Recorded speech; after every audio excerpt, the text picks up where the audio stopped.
বিসমিল্লাহির রহমানির রহিম।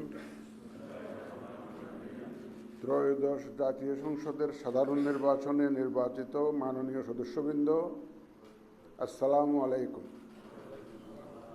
আপনাদেরকে আন্তরিক অভিনন্দন। এখন আপনাদেরকে শপথ বাক্য পাঠ করানো হবে। আপনাদেরকে অনুগ্রহ করে দাঁড়িয়ে শপথ পাঠ করার জন্য অনুরোধ করছি।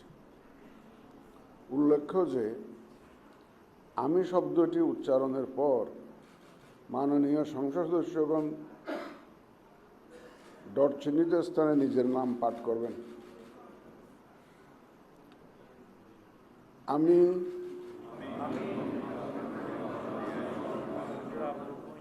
সংসদ সদস্য নির্বাচিত হইয়া সশ্রদ্ধ চিত্তে শপথ বা দৃঢ়ভাবে ঘোষণা করিতেছি যে আমি যে কর্তব্যভার গ্রহণ করিতে যাইতেছি তাহা আইন অনুযায়ী ও বিশ্বস্ততার সহিত পালন করিব। আমি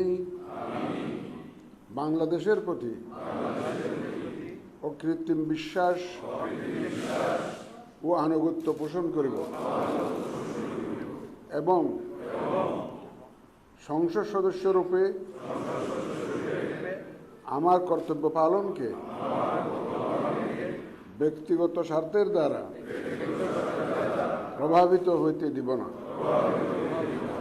ধন্যবাদ আপনাদের সবাই।